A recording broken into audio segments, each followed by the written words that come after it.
Alhamdulillahirabbil alamin. Wassalatu wassalamu ala asrofil anbiya'i wal mursalin wa ala alihi wa sahbihi ajmain, amma ba'du. Jamaah Masjid Al-Muhajirin yang dirahmati Allah Subhanahu wa Ta'ala, pada kesempatan pertama dan yang utama, marilah kita panjatkan puji dan syukur kehadirat Allah Subhanahu wa Ta'ala yang telah memberikan kita nikmat iman, nikmat Islam, serta nikmat kesehatan, sehingga kita dapat berkumpul pada malam hari ini untuk melaksanakan sholat tarawih berjamaah. Sholawat serta salam semoga tetap tercurah limpahkan kepada junjungan kita, yakni Nabi Muhammad Sallallahu Alaihi Wasallam, beserta para keluarganya, sahabat, para tabi'in dan tabi'atnya, serta kepada kita selaku umatnya hingga akhir zaman. Amin. Untuk memberikan keberkahan pada malam hari ini, marilah kita buka dengan bacaan basmalah bersama-sama. Bismillahirrahmanirrahim. Pada malam yang penuh berkah ini, yang akan memberikan ceramah sekaligus sebagai imam sholat tarawih adalah Bapak Ustadz Ade Bahkin LC. Alhamdulillah, beliau sudah berada di tengah-tengah kita. Untuk itu kami persilahkan kepada beliau untuk memberikan ceramah sekaligus menjadi imam sholat tarawih. Demikian disampaikan, terima kasih atas perhatiannya dan mohon maaf apabila ada kesalahan. Wassalamualaikum warahmatullahi wabarakatuh.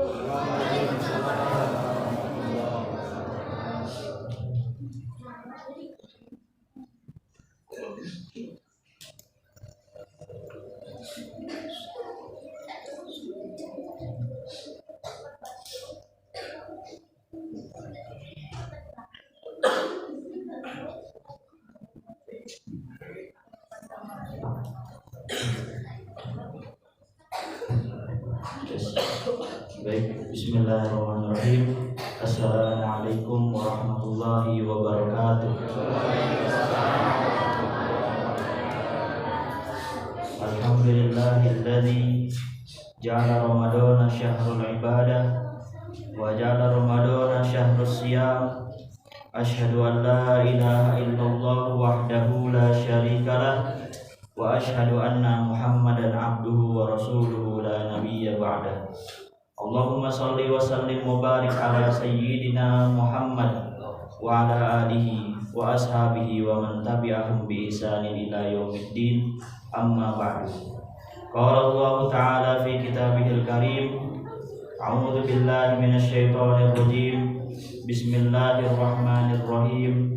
Ya ayyuhalladzina amanu kutiba alaikumus syiyam kama kutiba 'alal ladzina min qablikum la'allakum tattaqun. Yang pertama-tama kita ucapkan syukur kita kepada Allah Subhanahu wa Ta'ala, yang mana dengan segala nikmatnya ini dan segala karunia-Nya kita masih bisa berkumpul di tempat yang insya Allah selalu dinaungi keberkahan ini. Amin ya rabbal alamin. Lalu kedua, tak lupa juga kita sholawat serta salam kita judulkan kepada baginda Muhammad Sallallahu Alaihi Wasallam dengan sedikit-sedikitnya mengucapkan Allahumma sholli ala sayyidina Muhammad. Bapak-bapak jamaah Masjid Al-Muhajirin rahimahumullah, alhamdulillah kita masih bisa diberikan kesehatan sehingga kita masih bisa melaksanakan puasa di bulan Ramadan ini. Dan dengan segala nikmat itu juga kita masih bisa berkumpul untuk melaksanakan sholat tarawih. Dan alhamdulillah kita sudah melewati 7 hari, ya, 7 hari.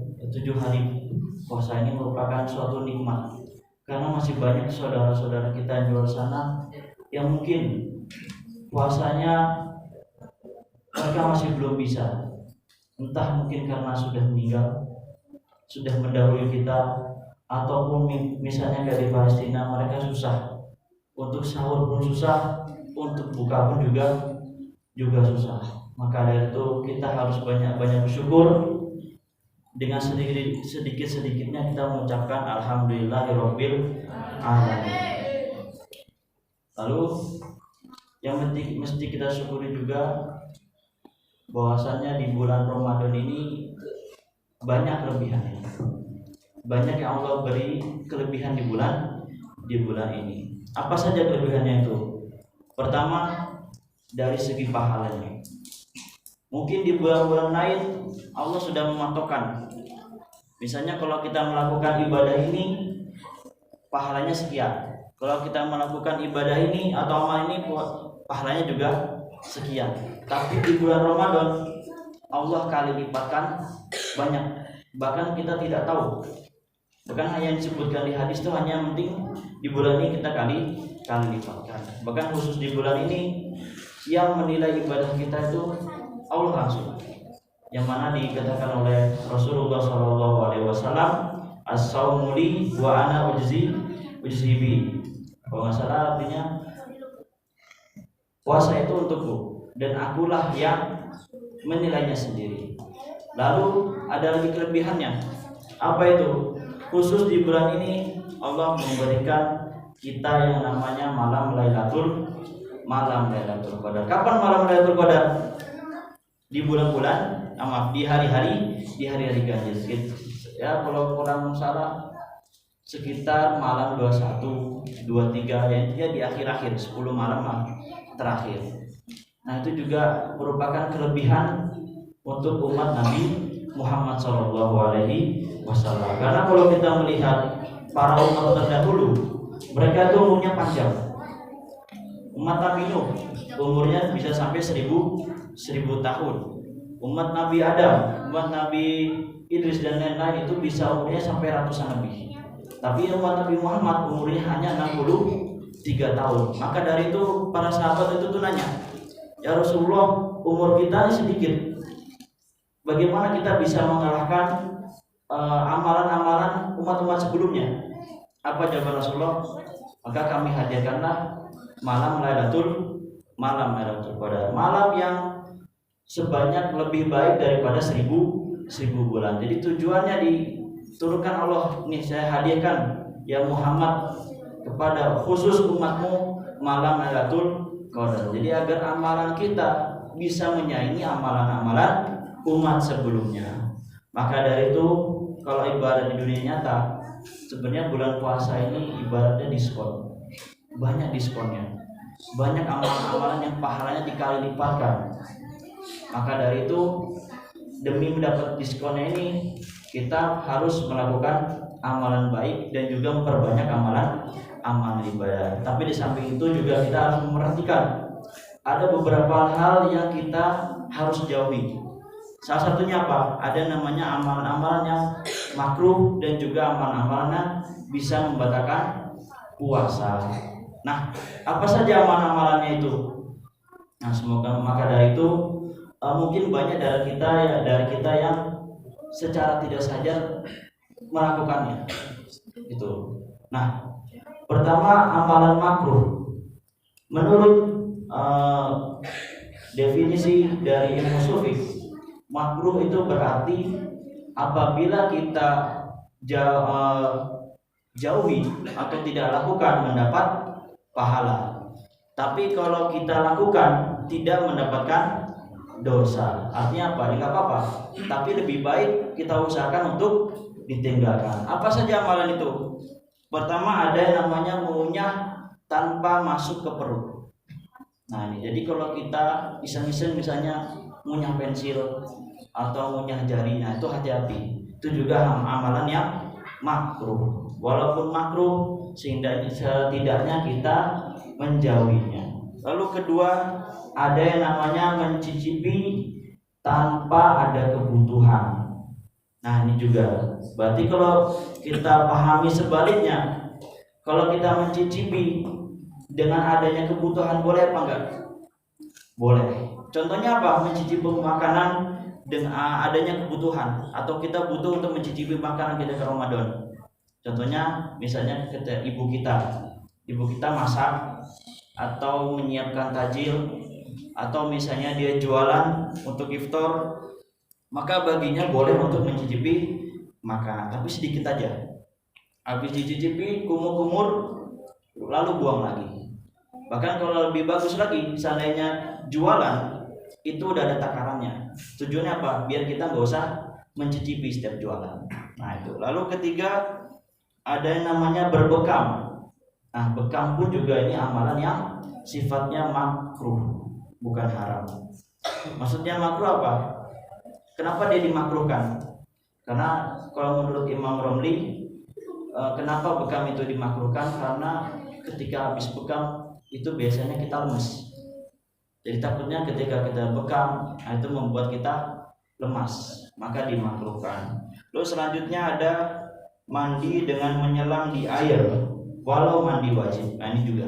Jadi ketika berendam di air itu juga sifatnya makruh. Itu kalau walaupun itu mandi wajib. Lalu selanjutnya ada juga namanya siwak atau sikat gigi. Itu juga amalan yang sifatnya makruh. Kenapa makruh? Nah, kalau menurut para ulama, karena dengan bersiwak bau mulut puasa kita tuh hilang dengan siwak. Yang mana Allah itu menyukai baunya mulut orang yang puasa. Tapi bisa menjadi wajib hukumnya. Kapan? Ketika bau mulut kita itu mengganggu orang lain. Kalau ada yang baunya nih, ketika ngomong sah gitu kan, bau mengganggu orang lain, nah, maka hukumnya bagi dia wajib. Lalu selanjutnya ada lagi terlalu kenyang, banyak tidur, dan berbicara tanpa faedah. Nah, ini juga amalan yang makruh kita lakukan di bulan puasa. Walaupun Nabi telah menjelaskan tidurnya orang puasa itu mendapat pahala, tapi yang kita pahami, yang masuk Rasulullah itu bukan itu. Maksudnya apa? Kita tidur aja mendapat pahala, apalagi melakukan amal ibadah, apalagi melakukan amal kebaikan. Nah itu maksudnya. Jadi bukan Rasulullah mengajak kita untuk bermalas-malasan, tapi untuk selanjutnya. Kalau di usul fiqh ada namanya hukum muwafaqah. Artinya apa? Tidur aja mendapat pahala, apalagi melakukan hal yang baik. Lanjut selanjutnya juga ini mungkin kita sekarang banyak nonton YouTube ya tentang mukbang. Ini juga ternyata hal tersebut juga hukumnya makruh. Jadi ketika kita lihat makanan, mencium bau makanannya, melihat ada es buah misalnya pas siang-siang, itu juga malah makruh. Kenapa? Bisa jadi kita nanti jadi nggak sabar untuk buka puasa. Nah, itulah amalan-amalan makruh yang harus kita jauhi ketika sedang puasa. Lalu ada yang namanya membatalkan. Nah, dalam hal membatalkan ini dibagi dua. Ada yang namanya muhbitot dan ada yang namanya muftirot. Apa itu muhbitot? Apa itu muftirot? Muhbitot adalah segala sesuatu yang dia tidak membatalkan puasa, tapi hanya menggugurkan pahala puasa. Dan juga ada namanya muftirot. Kalau muftirot ini membatalkan puasa plus menggugurkan pahala puasa itu sendiri. Nah, untuk muhbitot atau mubhitat itu ada beberapa. Pertama ada yang namanya ghibah. Apa itu ghibah? Ngomongin orang atau ngomongin saudara kita dari belakangnya. Atau khususnya sifat buruknya ini. Dan ini juga kita sudah dilarang, bahkan di Al-Quran disamakan dengan memakan saudaranya sendiri. Nah, ini bahaya ghibah. Lalu kedua ada yang namanya namimah. Apa itu namimah? Mengadu domba. Ini juga termasuk amalan yang tidak membatalkan puasa tapi menggugurkan pahala puasa. Lalu ketiga ada namanya berdusta. Nah, ini juga kita berbohong pun juga termasuk amalan yang dapat menggugurkan pahala puasa. Maka kalau ada amalan atau perbuatan yang kira-kira mendekati amalan tadi, kita jauhkan. Lalu juga ada namanya sumpah palsu. Nah, ini juga termasuk amalan yang dapat menggugurkan pahala puasa. Nah, ini juga dijelaskan oleh Nabi SAW di dalam hadisnya, kam min shaimin laisa lahu min siyamihi illal ju'i wal 'atash. Jadi berapa banyak dari orang yang puasa dia tidak mendapatkan pahala puasanya sama sekali. Artinya apa? Pahalanya kosong, kecuali hanya mendapatkan lapar dan juga haus saja. Jadi ketika dia melakukan amal-amal yang tadi seperti ghibah, namimah, berdusta, dan juga sumpah palsu. Nah, nauzubillah, semoga kita terhindar dari amal-amal tersebut. Lalu kedua ada namanya muftirat. Muftirat adalah segala sesuatu yang membatalkan puasa plus menggugurkan pahala puasa. Ada apa saja? Pertama ada namanya murtad. Nah, ini juga murtad walaupun sesaat itu dapat membatalkan puasa. Lalu kedua, haid, nifas, dan melahirkan, itu pun juga membatalkan puasa walaupun cuma sebentar. Walaupun misalnya ada perempuan dia haid katakanlah 5 menit sebelum azan maghrib, maka puasanya batal, maka dia harus mengkodok puasanya. Lalu ketiga ada juga namanya pingsan atau mabuk, itu pun juga dapat membatalkan puasa. Nah, ini juga dirinci oleh para ulama. Kalau dia pingsannya hanya sebentar, misalnya ada orang pingsan 5 menit kemudian bangun, maka tidak membatalkan puasanya. Tapi kalau dia pingsannya lama, katakanlah sampai sore misalnya, maka itu dapat membatalkan puasa. Nah, kalau ada tambahan lagi menurut Imam Ibnu Hajar, kalau dia pingsannya dibuat-buat, misalnya ada orang mungkin dia ngapain gitu kan, pokoknya dia sengaja membuat agar dirinya pingsan atau mabok, maka dia juga saat itu juga puasanya batal. Lalu keempat ada namanya gila. Gila juga dapat membatalkan puasa walaupun hanya sesaat. Lalu kelima adanya masuknya zat dari saluran terbuka ke dalam perut. Contohnya apa? Ada namanya suntikan kalau kita sekarang ini. Nah, suntikan ini juga diperinci oleh para ulama. Kalau yang disuntikan ke tubuh itu berupa makanan, ya misalnya kayak gizi, protein ya biasanya di ini protein infus ya, infus protein segala macam, maka itu membatalkan puasa. Tapi kalau selain itu misalnya obat, maka itu diperinci lagi. Kalau dimasukkan atau ditusuk lewat ini apa sih namanya yang hijau-hijau ini, nadi ya, aurat nadi, itu batal. Tapi kalau selain itu misalnya ke otot selain urat nadi itu tidak batal, maka vaksin itu tidak membatalkan puasa. Jadi kalau karena vaksin itu tidak di urat nadi, di sini saya dulu pernah divaksin ketika puasa, itu nggak apa-apa.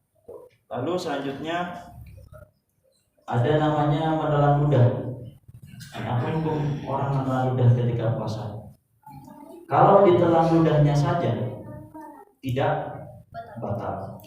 Kenapa? Karena ludah itu susah untuk kita hindari, dan dia juga kalau nggak ada ludah ini bahaya mulut. Nah, saya nggak tahu penjelasan ilmiahnya seperti apa. Tapi kalau ludahnya bercampur dengan zat lain, kayak misalnya darah atau bercampur dengan mungkin ada bekas makanan sebelumnya, maka itu dapat membatalkan puasa. Lalu juga ada namanya masuk air ketika wudu dan juga istinsyak. Apa itu istinsyak? Memasukkan air ke dalam hidung. Nah, kalau tidak berlebihan maka tidak batal. Jadi dia secukupnya aja. Misalnya dia wudu secukupnya terus ketelan sedikit, maka itu tidak batal. Tapi kalau berlebihan maka itu dapat membatalkan puasa.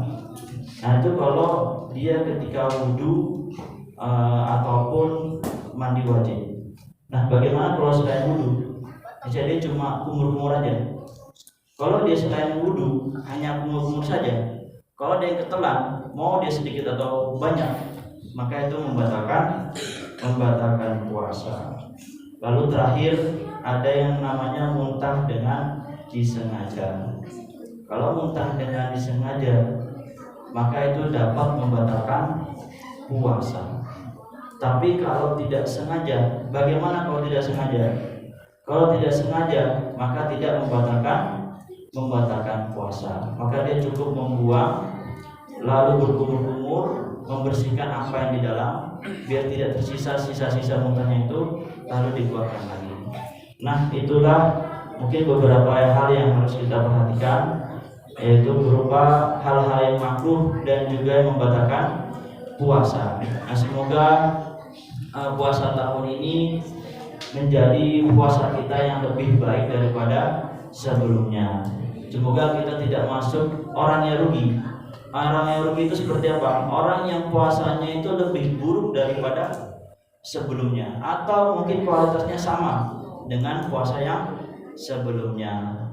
Nah, mungkin itu saja yang bisa saya sampaikan. Kurang lebihnya mohon maaf. Wallahu muwaffiq ila aqwamit thoriq. Assalamualaikum.